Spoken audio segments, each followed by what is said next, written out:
So typically when I do these, I try hard to make sure that it's not just slides. Actually, often I go right into the demo without any slides, but this time I figure on this topic I'll need a few. Just because realistically, Sitecore Search encompasses an awful lot of functionality. And over the course of this, to give a presentation in about 20 minutes, it's going to be very surface level. Show some of the early steps in setting it up, planning it, and etc.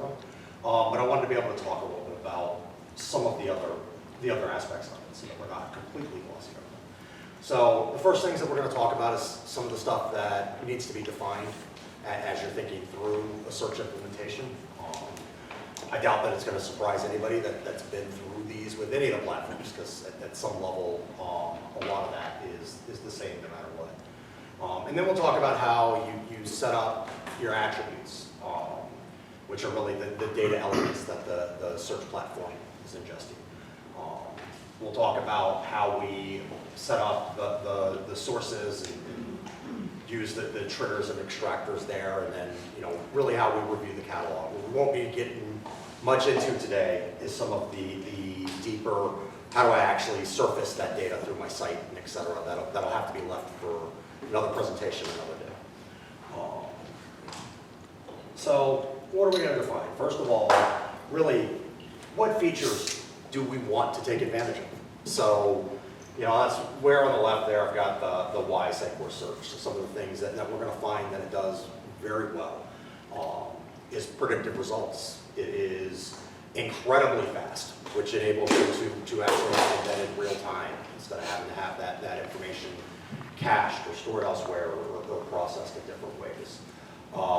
One of the great things when we get into the UI here in a couple minutes is that it's very friendly for marketers to maintain large elements of it. Yes, you're probably going to have a dev team working on how you set up your sources and some of your more technical implementations there. But once that's done and the information's ingested in, there's a lot of very friendly features around how the marketer can go self-service and say, hey, on this page I want these related items, or I want it to present in this way, and really manage how those relationships are made. It's personalized. It has good insights into the traffic and patterns that you have, but even more so because we can get all that analytics from other sources, from Google Analytics, from CDP if you haven't looked at it, even to a degree through the Excel Cloud tools that are exposed now, or even in a more traditional sense, the XP platform. But it leverages all that information that it's collected and all that observed behavior to help make the suggestions and recommendations and rank the search in a very personalized way. So I think first and foremost, when we're trying to define what a search project looks like, we're digging into what of all of that do we really want to take advantage of? Or is it all of it? Then we're going to have really our very initial configuration that we have to plan for, right? So what are our attributes? What data elements do we want to surface in our search results?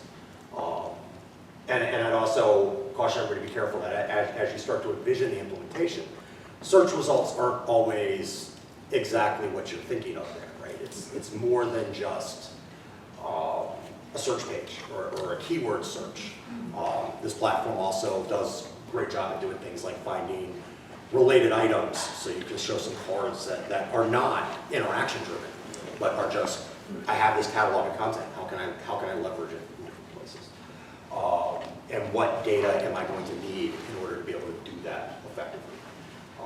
We have our facets. How do we want to categorize and break up our content? How do we want to be able to filter it? How do we want to be able to present it to the users? And then, of course, we have our sources and our ingestion methods. How do we want that data to get into the system? Do I have multiple sites that I might be indexing, that I might be working with? Do I have just one? Am I only dealing with a subset of my content, etc.? And then, some of the things that we're not going to get into today, but are very relevant in the planning phase would be things like textual relevance. What fields, what terms, what elements are more important than others? Which ones are going to move that ranking of that search item more? Suggestions. Do we have, certain keywords, certain ideas that are very important to the business that we want to drive people towards, and we want to really hone in on those suggestions and that predictive manner of the search. Sorting and ranking. How do we want that data to be surfaced and prioritized? Indexing schedules. How up to date does our index need to be? Because I can do everything from real-time ingestion through their APIs, where the moment something changes on my site, I'm making an API call to say, hey, go update the index, up to having it crawl once a week. Obviously, every site's going to be a little bit different, and there's a lot of trade-offs in each of those. Personalization, how do we want to personalize it? What is it about our users that we want to be able to identify? What patterns and behaviors do we want to be able to capture? And then synonyms, what words do we have that maybe we want to be treated the same? So with that, we're going to jump right into the interface. When you log in, this is a relatively bare sandbox. But as I said, insights and analytics built right into it. It doesn't show much in this particular sandbox, but you do get your views of how many visitors you have, what they're interacting with, etc. And this is also the data that it's using to drive some of the personalization functionality. But we're going to jump right into starting to configure it. So I'm going to go into my domain settings. The very first thing that we want to do is define all these attributes. What are we going to be bringing in? So for this particular site that the sandbox is set up for, this is all about blog articles, white papers, knowledge sharing type of documents. So we have some things that come just very standard out of the box, and then we have other ones like our tags, our subtitles, SUG, name and title, all of these that we added in and are pulling in because when I present the cards on the web page, which are ultimately being driven, for instance here, what data do I need there to make that available? Right. So I can go ahead in here and add an attribute. You'll have lots of options. What entity do you put it on? Well, in our case, an entity is really kind of a type or a classification or a grouping of the content, but I only have one in this pretty simple case. I'm going to create an attribute simply called test. Give it a display name as well as an attribute name because, as I said, eventually this also needs to be very marketer friendly. That's the idea of the platform, so they can jump in and use it. We'll do standard placement. We have a number of different field types that we can go through. Relatively standard ones. I think this one, for the sake of argument, I'm simply going to make it a string. What's the default value if nothing gets indexed in our source? And then lots of other things that we can do, such as giving it aliases if we have some legacy code that we want to support, or etc. Giving it icons, giving it, yes, we do want it to return in the API response. We can also do some conversion types if we want, etc. But that's simple. We have a new attribute. And now, one of the nice things here too is that as we go through, you'll notice anytime I make a change, there's a publish, just like we're used to in Sitecore, etc. We can set here, we can make this working set of changes, this working set of, and we can go ahead and make it live. So I'll go ahead and publish that. Then let's say, maybe that particular field, I want to go in, one of the other ones we talked about that we were going to try to set up was a new facet. So I can go ahead and do that. And I can take any of my attributes that are in the system. But I'm specifically going to take this new one.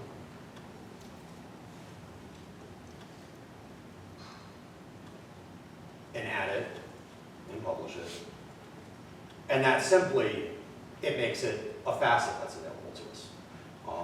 And we can see that when we go into our content. This is our catalog. This is everything that we've indexed on the site to date. But now that's available. Of course, I have no values available yet, but If we were to look at one of the other ones, for instance, of our various content types, which just like you would expect for facets to do, it allows you to drill down and dig into that particular content.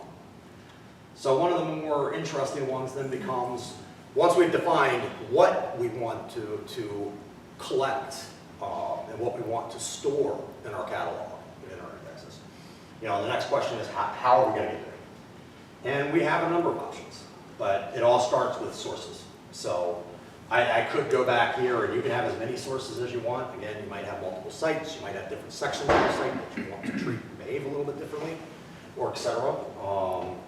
But I'm going to go ahead and instead just grab into the one that I've already got set up. Excuse me.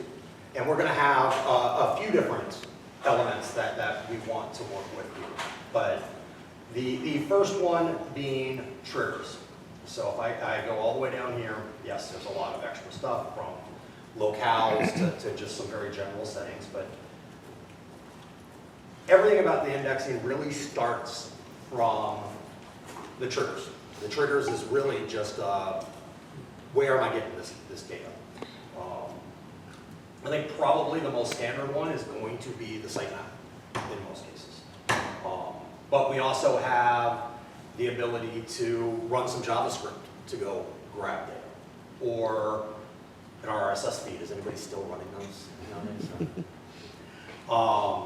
We can make a request. This is probably the next most useful one, which is that we can literally make a call. So for instance, on one of our other projects, which I'm not going to show at the moment because it is client work, we have created a request-based trigger that queries the GraphQL on the Sitecore Edge in order to go get certain pieces of content, certain pieces of information out of Sitecore. That in that particular case, it's just snippets of content that we're going to embed in other related pages, or et cetera, that it's never surfaced through a sitemap. It's not surfaced through the site. So we have a lot of options. And I'm definitely not going to get into it tonight, but I'll add that this incremental updates is another way. It's an alternative to using the triggers, which is literally, this ends up enabling some API methods that allow you to call in and either create, update, or delete an item in the index in real time. It's updated as soon as you make that call. Once we have our trigger and we say, hey, how are we going to get basically our list of pages or our list of content that we're going to be examining here, our next step is to build our extractors. Extractors can be as simple or as complicated as you want. And you can have multiple that will basically match against certain URL paths, et cetera. So let's say if I wanted to index a product page differently than I wanted to index a blog page, or at least I want to extract the data differently, I have the ability to do that based on URL matching. The most simple method here is exactly this one, which is just the very simple XPath extractor, which is, hey, here's all my attributes that I have, and here is the path that we're going to do to extract that from. Okay. In this particular project, and where we can, we've at least been advised by our TAM that it is the preferred way to do it. We are simply injecting meta tags into our page. Now, of course, depending on how disruptive you can be with your page structure, how sensitive you are to payload, because of course I'm putting extra payload into my pages by adding those extra meta tags, right? But I'm really simplifying the crawling and indexing and extraction process by doing that. So here I'm simply telling it, hey, go get the content out of this HU description tag. Now, that works in this type of very simplistic mode. And frankly, I probably could have, in our context, gotten away with simply doing that. But I did want to be able to demonstrate. So I added a JavaScript-based extractor. In this one here, we simply create this extract function in pretty standard JavaScript code that goes out and returns a JSON array of all my content items using standard Java and jQuery syntax in order to grab that data out of my content. I know it's a very quick intro to what can be a very complicated thing, so hopefully that ends up making some level of sense. Once I have that extracted, and once I have indexed my site, which I'm setting it to do again, the next thing that I need to go and take a look at is my scan frequency. So if we are going to rely on scanning, as we are in this case, and we're not going to do the real-time ingestion APIs, we have now a lot of options as to exactly how we want to control that. Do we want to do hourly, every 6 hours, daily, and we just want to index weekly? At this point, especially with a site that's in active development, I'm choosing hourly. We'll probably back off the daily so that we don't have that extra traffic and that extra potential impact. Once I do that, everything is in our catalog. So as I had started to show here before, I can go ahead and filter out. We'll pull up, just like a user might be able to on the system. Hey, here's all our pieces of content. I can click in and I can see what attributes it's came in and got, what source it came off of, what its ID is, which in this case, for us, what we're doing is injecting a meta tag that has the Sitecore item ID. That way we get a nice tie between the two systems. And ultimately, I can surface this through widgets. And this is where I was starting to say that this really becomes something that the marketer can go in and control very easily what they're going to show. So I have a handful of options. I can pin a current item. I can go in here and say, hey, I want this specific item in this context. I can choose that I want to show a boosted item. So we'll get into boosts in just a moment, and I need to wrap it up as well. But we can configure rules to say, hey, these are the content items, the type of content items or the attributes that we really want to promote. So here we're going to show a pinned item, a boosted item, and then I tell you what, if I'm going to have 3 cards, then the next one will be a personalized item, which is that based on their behaviors and et cetera, we're going to show them one item that is more personalized to them. We can go in here and we can, as I was saying, we can configure rules. We could literally just drag and drop certain items over here and say, hey, I want those to be boosted. Or I can go in here, like I have here, and say, hey, I really want our insight or blog pages to be what's going to be promoted. Conversely, I can do bury rules using the very same thing, which is, hey, I want these to sink down to the bottom, to the least valuable content, as well as blacklist rules. Hey, I don't ever want this page to show up in this widget, in this type of search result. I've also got all kinds of rules around, hey, how the facets are going to work, how the textual relevance, and again, all of this is very accessible and very easy for the marketer to go grab and use.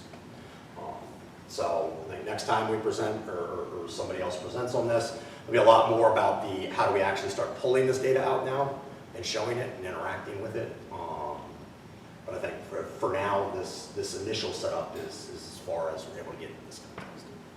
Any questions? Hey, Steve, quick one. I hadn't had a chance to dig too far into it, but on the boosting, do you know, can the developer write a query to go out and and find, based upon metadata, I'm going to boost everything of this type? Yes, yes, you absolutely can. The way that I am handling it in this particular context, as well as one other project that we're on right now, is by choosing to use those meta tags that we're injecting inside of our Next.js app. What I'm actually doing is, instead of writing complex extractors and et cetera over here, where I don't have really the benefit of all the IDE tools and debugging and et cetera, that can get a little difficult. What I'm doing is, within our Next.js app that's fronting it, I'm putting that logic to put a field in that tags it with a specific value based on that logic. And then I'm pulling that in here just as straight text. Right, or and then straight number. you're having your rules look for that. And then I can have my rules look for that data element. There are more complex scenarios that you can do within the extractors or even the evaluation and et cetera that you can do directly within this platform. But I prefer to leave the development on the development platforms where we can. Okay, thank you. I have two. Oh, I'm sorry.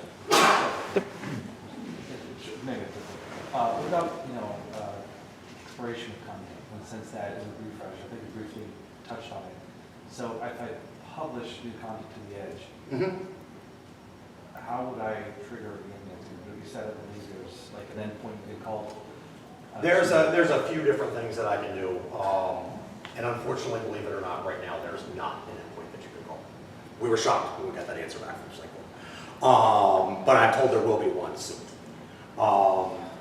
Really, your method there, if you want that kind of real time, is to use that ingestion API where you're pushing content into the index instead of waiting for it to pull. Okay. So I had two. The first one is, and how does this stuff get expressed on a page somewhere? Yes, that's where I was saying I'm definitely going to have to do another session Okay. with that part. But there is especially if you're in a headless mode and you're using a Next.js application, they do have a very nice Sitecore Search SDK. Okay. That gives you some out-of-the-box API calls and et cetera, that are functions that wrap the API calls. And then if you're operating in any other mode, they have a pretty good REST API to call, and then you simply present it. But we're still on our own for rolling our own components for now. Yes. Okay. And then the next question was, those extractors, especially that JavaScript one, are those able to like reach out to independent systems to maybe tie records together or something like that? Like if you were trying to pull information about a result or a record in the index from like an external database. I feel like you might be able to do that with that JavaScript one, but I'm not sure how the scope of that.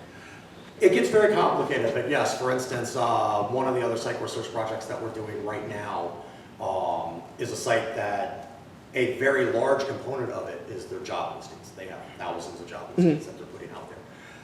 And one of the things that we're doing is going out to their employment system and grabbing all the job listings and putting them in. And then we have what we're referring to as augmented content, which may be some about that department or a video that they want to promote alongside that job posting or et cetera. And we're just using some shared tags and some shared attributes and et cetera. We're then going in our calls and matching those pieces of content up. Cool, and doing that on the indexing side as opposed to on the presentation side. Yes. Cool. Awesome, thank you. Yep. On behalf of one of our legacy clients. So how much more difficult would the integration be with this for, let's say, a headless WordPress customer versus a Sitecore customer? I'll say that in theory, it doesn't matter. It doesn't matter what you're indexing. Gotcha. Where I can't give as clean an explanation is what it then looks like to consume it. Because of course the consumption of the data is most cleanly done within the Sitecore ecosystem. In theory, it should be resolvable anywhere. So two questions. One is, do you know if they can index anything which is behind a login wall or something? Like if the pages are secured? In theory, what you would almost certainly have to do there, they do have, if I were to look at the sources, if you have just kind of very basic authentication needs, they do have in here where you can configure, for instance, either basic or browser-based. Okay. And you can have it log in and index when logged in. Frankly, I think in that type of scenario, I'd probably go with the ingestion API, and I would push the data in instead of having it go out and crawl. Okay. And then the second question is, can you combine search results from two different catalogs? Like if you have, let's say, a forum and a blog. Yes, you absolutely can. Or more specifically, you only have one catalog, but you can have multiple sources Multiple contributing to that sources. catalog. Yes, absolutely. And Yeah. with the authentication, is that effectively the aspect of hiding search results that somebody might not be privileged to see? You know, so like, if I don't have rights, you know, behind a gated area to see certain content, those results won't show up. It's a good question. In theory, there's ways to do it. I can't say honestly that we've actually run into that implementation scenario to speak knowledgeably about that particular scenario though. Okay, so this may be a little bit high level. So I would assume that since both Sitecore Search and Sitecore CDP, for example, from a data perspective, they are part of the composable stack. Yes. They can talk to each other. So for example, if you want to pull in data from CDP or personalize, put in the behavioral data. I know like the system captures some behavioral data as well, right? If you want to combine both, right? And from an analytics perspective, would this then auto-feed CDP or vice versa? The realistic answer to that is that while I anticipate it's where they'll be going, and while we've been told that's where Sitecore is going to go, right now the Sitecore cloud stack is very fragmented. So CDP, Content Hub, XM Cloud, Search, etc., do not communicate very cleanly. They, frankly, at this point in the product roadmap, they might as well be separate products from separate vendors. But we're told that that cohesion is coming at a future point. All right, with that, I think I'm way over my time. Sorry. No, thank you.